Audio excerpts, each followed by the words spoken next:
Hello Tubesters, it's Gav and welcome to another one of my videos.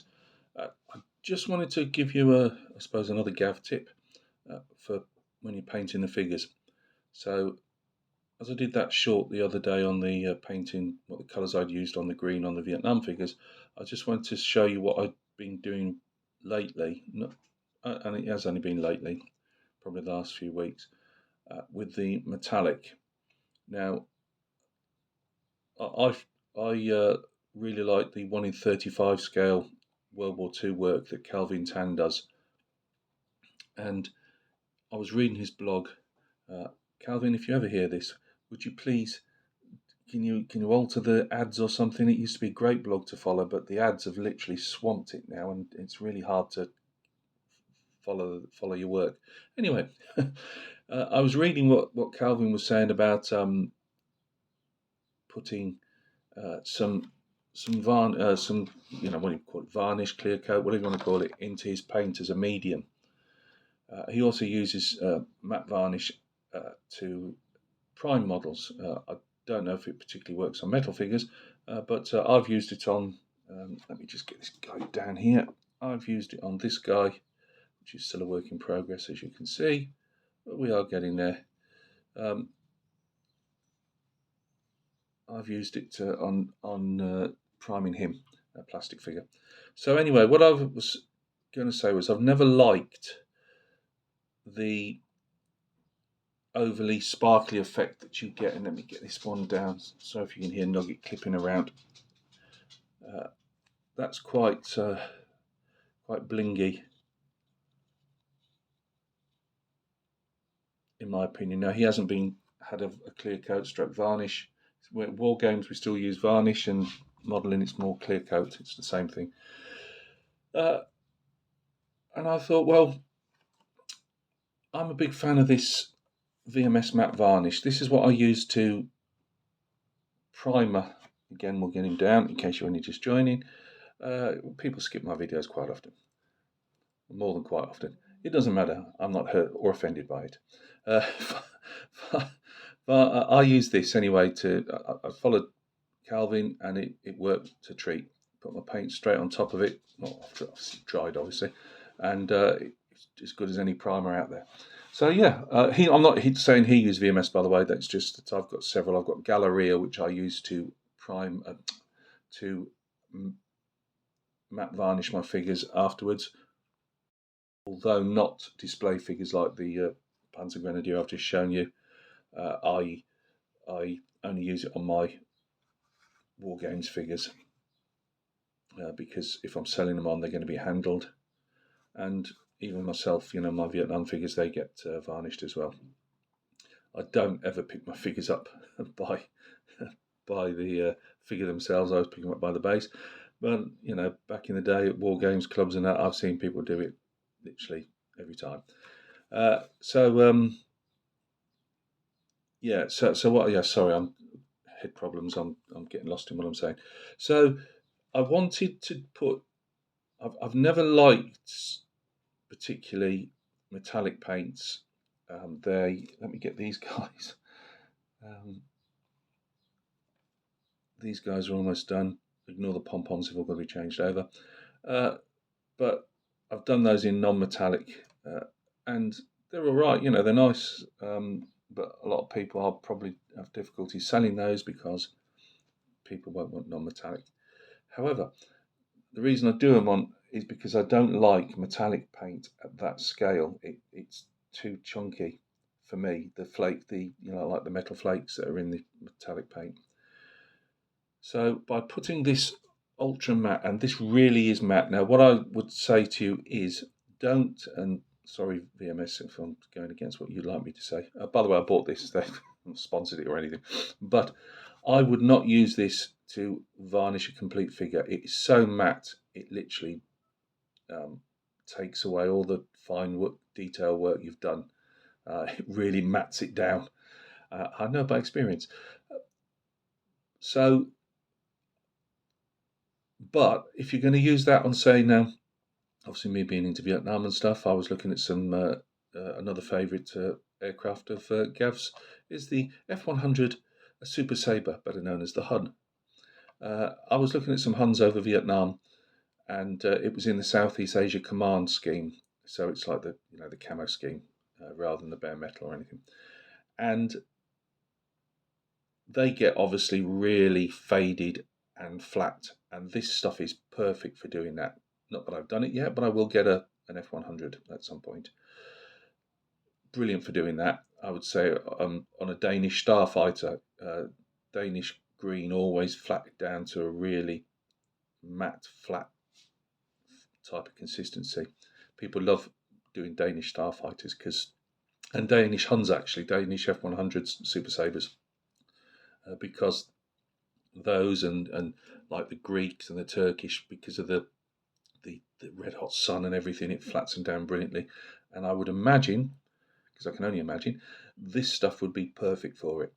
I've used it on tanks myself, and I will more than likely use it on the Semavente, which I will give you an update in a couple of days' time, because there's a fair bit of painting gone on in that. Yeah, I'm doing it in the background, even in this killer heat conditions. So, my Gav's advice would be don't use this as a complete coat over your figure skits, and unless you want an absolutely matted finish, and you're not that fussed over it, you might have only done a wash and a couple of highlights. That would probably do you. But because I go into all the little, I not this figure particularly, just because he's so covered up, you can hardly do anything with him. But normally like the Vietnam figures, I put a lot into them, and I don't really want to see that work all washed away by an ultra matte varnish. But going back to the topic in question, Gav, stop waffling. We just want to know, why do you put it in? Just show you how it comes out. That's fantastic applicator. I wipe it off.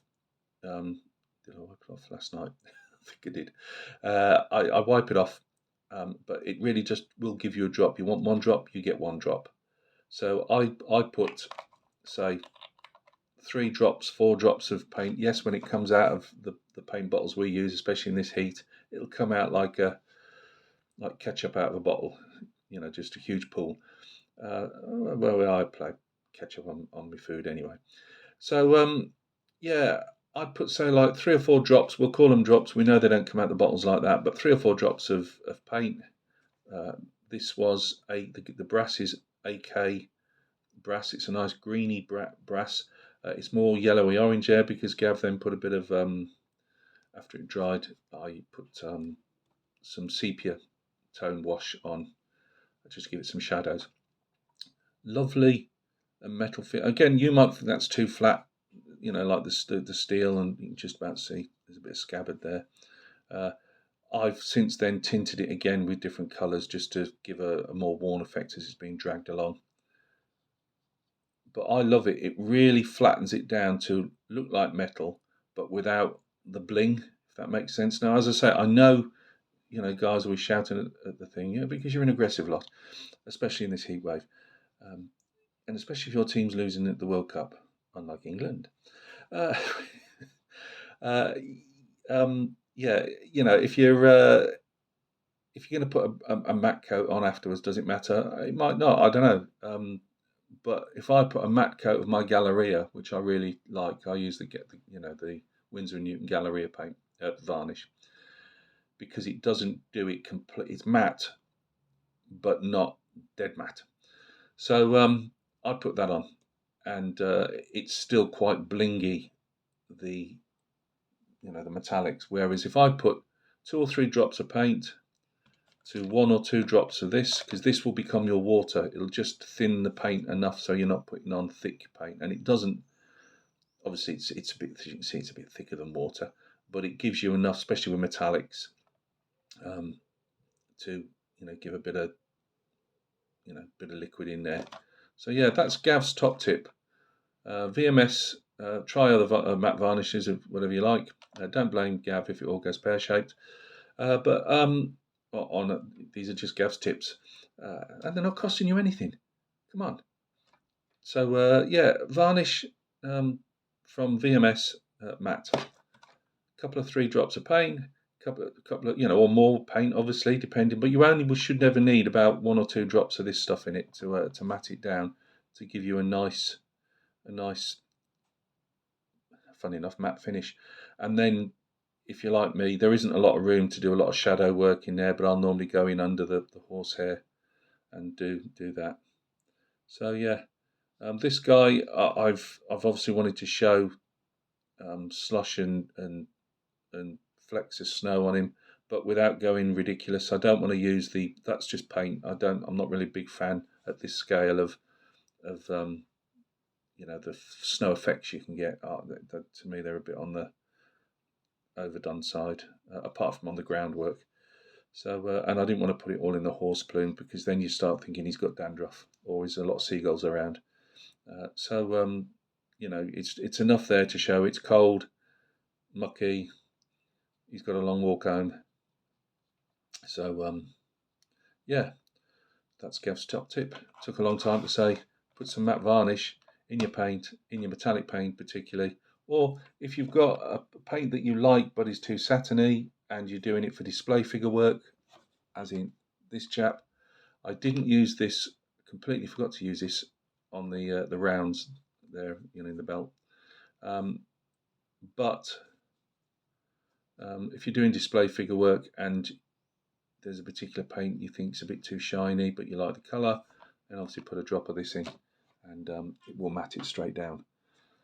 Look after yourselves. I'm now going to unbox a M48A3 pattern era, Vietnam War era, for my Vietnam collection in 1/56 scale from Rubicon Models, and I bought it myself.